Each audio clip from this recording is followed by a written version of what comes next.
Hello students, in last video lecture we have discussed on what is time series, why time series model is obtained and forecasting technique में time series technique का क्या role है, ये सब हमने देखा था। तो बैकग्राउंड हमने डिस्कस कर लिया था। टाइम सीरीज का मतलब ये था कि any set of variable taken eight specified time intervals generally equal होता है, लेकिन ये जरूरी नहीं है। Presented in reference of time in chronological order is time series. से फॉर एग्जांपल हम ऐसा बोले कि ईयर एंड सेल्स, इस तरीके से सपोज हमने लिखा हुआ है कि ईयर 2011, 2012, 13, 14, 15, उसके against sales in rupees lakhs मान के चले 30, 38, 25, 40, 42। तो sales is a variable taken at different time interval, अलग अलग टाइम इंटरवल पे स्पेसिफाइड टाइम इंटरवल हमने लिया हुआ है। Presented in reference of time, year के रेफरेंस में प्रेजेंट किया है, ठीक है। Arrange in the order of chronology, और you can say chronological order में अरेंज किया हुआ है। तो ये सब है, तो आप बोल सकते हो कि ये टाइम सीरीज है। और टाइम सीरीज में देखा जाए तो दो वेरिएबल है, एक वेरिएबल तो टाइम इटसेल्फ और दूसरा वेरिएबल जो है उसको सपोज हम सेल्स है, मतलब उसको मैं y बोल दूं। तो टाइम और y दो वेरिएबल है, t and y। Time is always independent variable, याद रखो टाइम कभी डिपेंडेंट नहीं होता। और ये जो y जो है वो टाइम डिपेंडेंट वेरिएबल है, और इसको हम बोलते हैं टाइम सीरीज वेरिएबल। और ये टाइम सीरीज वेरिएबल का वैल्यू y जो है वो है 30, 38, 25, 40, 42, इस तरीके से हमारे ये क्वेश्चन में या ये एग्जांपल में लिखा हुआ है।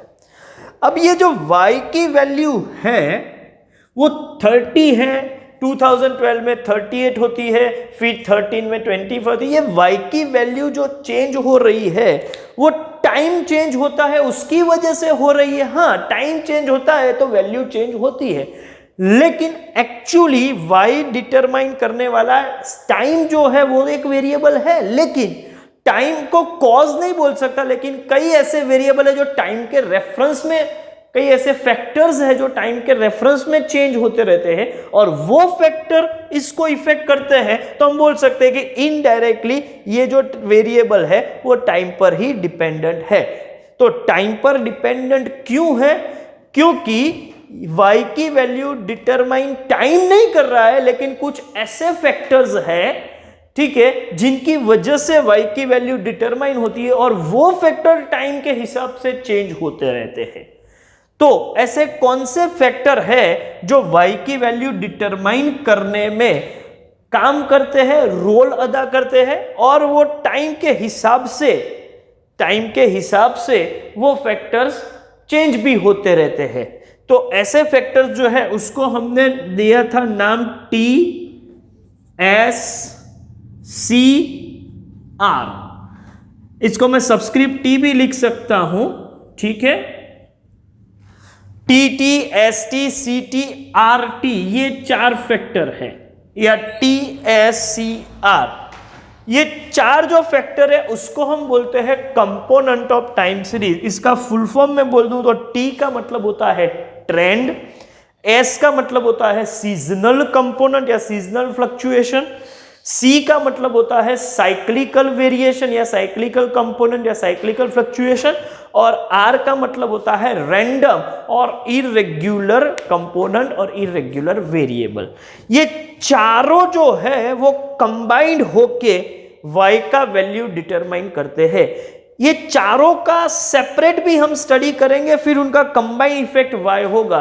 तो इस तरीके से ये चारों का अलग अलग स्टडी करेंगे, किसका कितना इंपैक्ट है वाई पर, उसको बोलते हैं एनालिसिस ऑफ टाइम सीरीज। तो हम टाइम सीरीज का एनालिसिस करना चाहते हैं तो डिकम्पोजिशन करेंगे, हर कंपोनेंट का अलग अलग सेपरेट कितना इंपैक्ट है वो वेरीफाई करेंगे, और उस हिसाब से हम डिटरमाइन करेंगे कि कौन सा कंपोनेंट कितना काम करता है। तो अभी हमारा स्टडी है कंपोनेंट्स ऑफ टाइम सीरीज, जिसमें हम ये चारों कंपोनेंट को डिटेल में पढ़ने वाले हैं। चलिए वन बाय वन हर एक कंपोनेंट को देखते हैं, और उससे पहले भी मैं थोड़ा क्लासिफिकेशन जिस तरीके से होता है वो मैं फिर से करने वाला हूं। यही चार कंपोनेंट किस तरीके से क्लासीफाई हुए हैं वो भी देखते हैं। ओके, चलिए आगे बढ़ते हैं।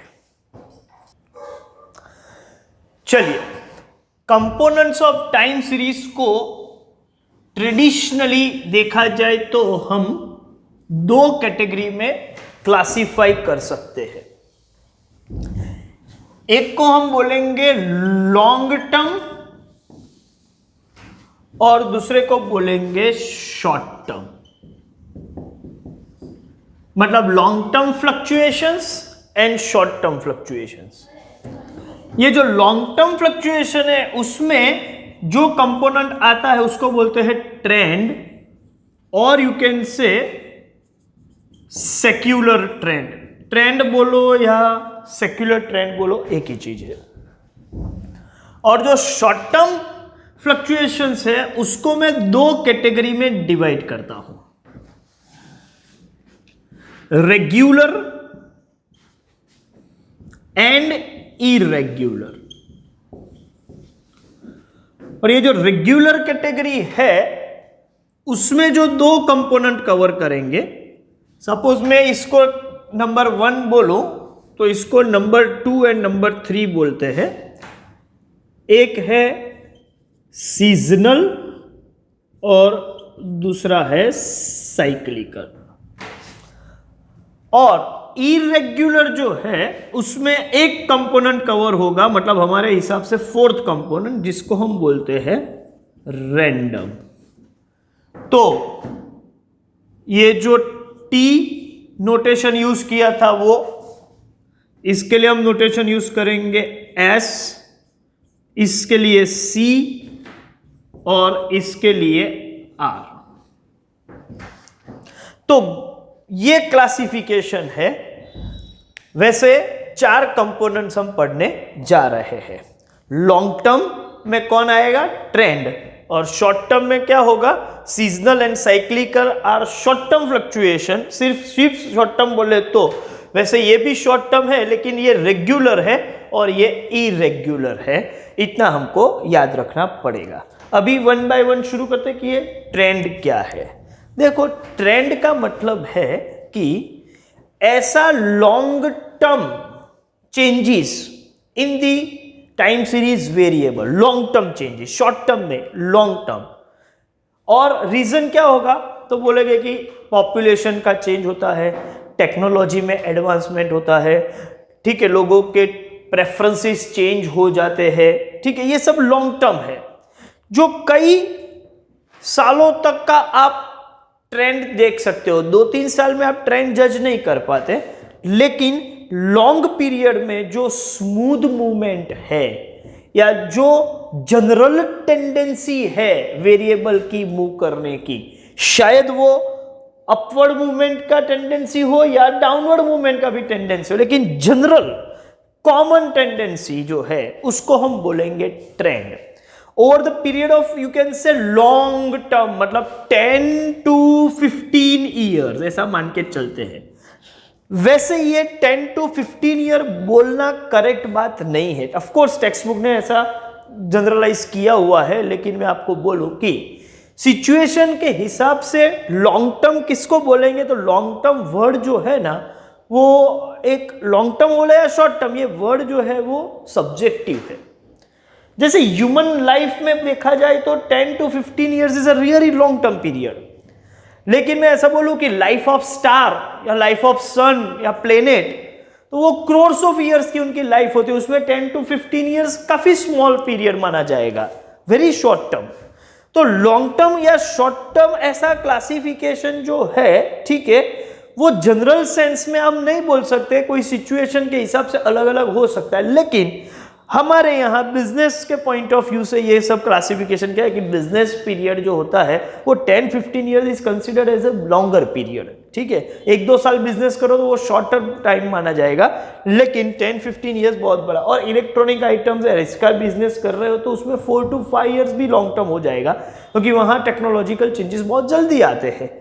तो वो डिपेंड करता है, लेकिन इन जनरल हम 10 to 15 ईयर्स लेके चल सकते हैं।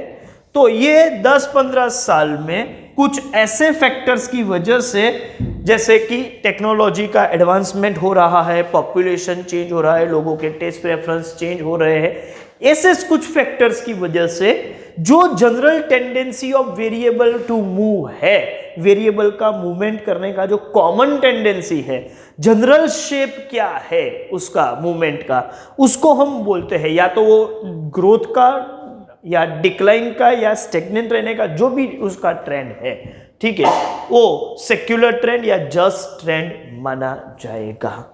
तो ट्रेंड क्या है वो हमने देखा, तो एक कंपोनेंट हमारा खत्म हो गया डिस्कशन का पार्ट, ट्रेंड।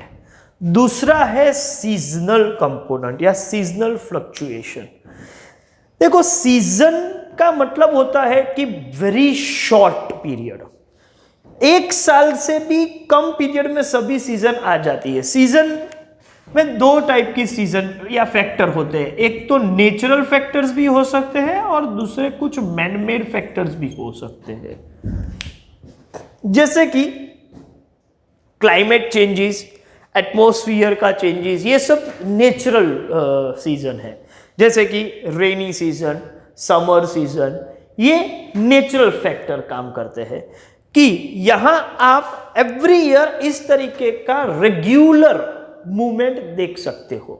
जैसे कि सेल्स डेटा की हम बात करें तो सेल ऑफ वुलन गारमेंट का आप ग्राफ देखोगे तो हर साल पर्टिकुलर एक सीजन में, मतलब आप मान के चलो कि नवंबर, दिसंबर, ये जो पीरियड है, जो काफी समझ के चलो कि विंटर का पीक पीरियड होता है, उस समय वुलन गारमेंट का सेल ज्यादा होता है और बाकी के पीरियड में वो कम होता है।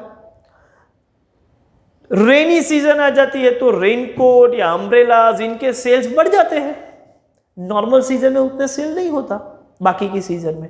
तो इसका यह मतलब हुआ कि सीजनल फैक्टर वेरिएबल की वैल्यू पे इंपैक्ट करता है और ये रेगुलरली हो सकता है सीजन में, तो हर साल ऐसा होगा, तो आप इजीली उसको क्या करो, फोरकास्ट इजीली कर सकते हो कि यही होने वाला है, ठीक है, क्योंकि ये क्वाइट रेगुलर है।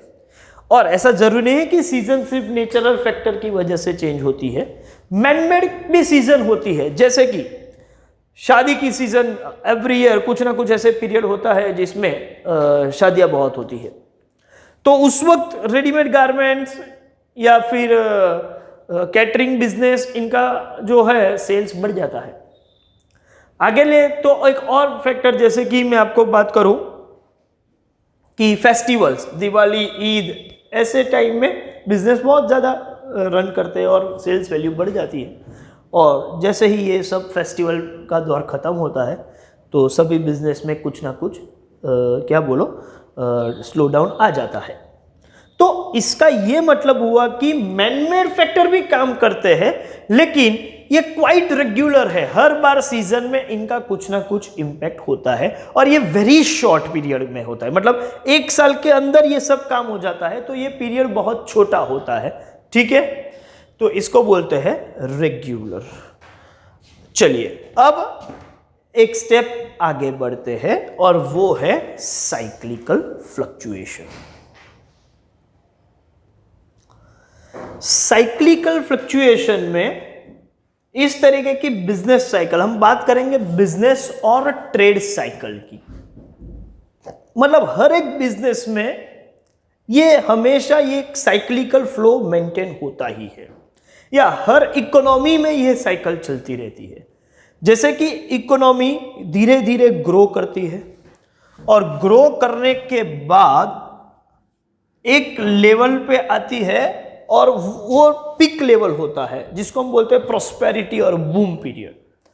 उसके बाद ये पीरियड भी परमानेंट नहीं रहता, ठीक है, कुछ ऐसे फैक्टर्स काम करते हैं कि फिर स्लो डाउन शुरू होता है और स्लो होते होते होते होते एक बॉटम लेवल आ जाता है। तो रिसेशन शुरू होते होते एक बॉटम लेवल आता है, उसको बोलते हैं डिप्रेशन।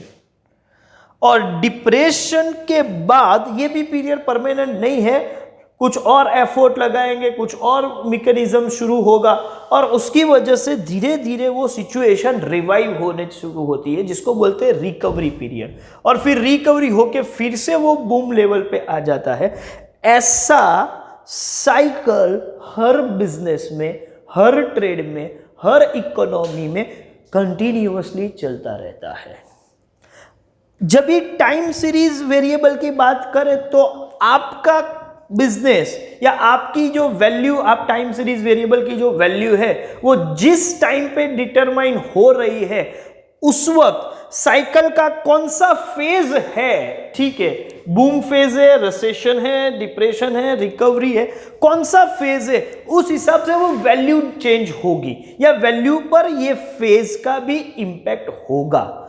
तो साइक्लिकल फ्लक्चुएशन भी आपकी टाइम सीरीज वेरिएबल की वैल्यू को इंपैक्ट करते हैं, इफेक्ट करते हैं और काफी तरीके से अफेक्ट कर रहे हैं। तो कौन से फेज में से इकोनॉमी या आपका बिजनेस या आपका ट्रेड पास हो रहा है उस हिसाब से टाइम सीरीज वेरिएबल की वैल्यू भी डिटरमाइन होगी। तो ये हुआ हमारा थर्ड पॉइंट, साइक्लिकल फ्लक्चुएशन, ठीक है। और अभी आ रहे हम लास्ट जिसको बोलते हैं रैंडम या इरेग्युलर। कभी भी कुछ भी हो सकता है, random, you cannot pre determine, all of sudden कुछ भी हो जाए जिसके लिए आप शायद प्रिपेयर भी नहीं है। जैसे कि अचानक कुछ हो जाता है, वो नेचुरल फैक्टर जैसे कि अर्थक्वेक, फ्लड, फेमाइन, तो ये सब ऐसी सिचुएशन हो जाती है जब पूरी वैल्यू चेंज हो जाती है। जैसे कि कोरोना के पीरियड में सभी बिजनेस की सेल्स की या प्रोडक्शन की या ऑपरेटिंग वैल्यू जो भी है वो सब चेंज हो गई है, काफी डाउन हो गई है। और ये सिर्फ नेचुरल फैक्टर्स नहीं है, कुछ मैनमेड फैक्टर्स भी हो सकते हैं, स्ट्राइक हो जाए, लॉकआउट हो जाए या वॉर जैसी सिचुएशन हो जाए किसी कंट्री के दूसरे कंट्री के साथ, ठीक है, या कू। तो ऐसे कई सारे मैनमेड फैक्टर्स भी है जो कभी भी हो सकते, ऑल ऑफ सडन, ठीक है, जिसके लिए आप पहले से कुछ कैलकुलेशन नहीं रखते, कभी भी कुछ भी हो सकता है। तो इसको बोलते हैं रैंडम फ्लक्चुएशन या इरेग्युलर। तो इसका ट्रेंड जैसा कोई फॉर्मेट नहीं है कि ये इस तरीके से जाएगा, सीजन या साइक्लिकल जैसा नहीं कि कौन से फेज में साइकिल चल रही है या कौन सी सीजन चल रही है उसमें, ये कुछ भी कहीं भी हो सकता है, ठीक है। तो इसको बोलते हैं रैंडम। ये चारों फैक्टर, ये चारों कंपोनेंट कंबाइन होके y की वैल्यू डिटरमाइन करते हैं। और ये जो कंबाइन हो रहे हैं वो एडिटिव मॉडल भी हो सकता है और मल्टीप्लिकेटिव मॉडल भी हो सकता है। तो यहां पर हमने ये पूरा कंपोनेंट्स ऑफ टाइम सीरीज का पूरा डिस्कशन खत्म कर दिया है। अब हम टाइम सीरीज का हर एक कंपोनेंट इंडिविजुअली डिटेल में पढ़ेंगे जो हम नेक्स्ट लेक्चर में डिस्कस करने वाले हैं। Thank you very much.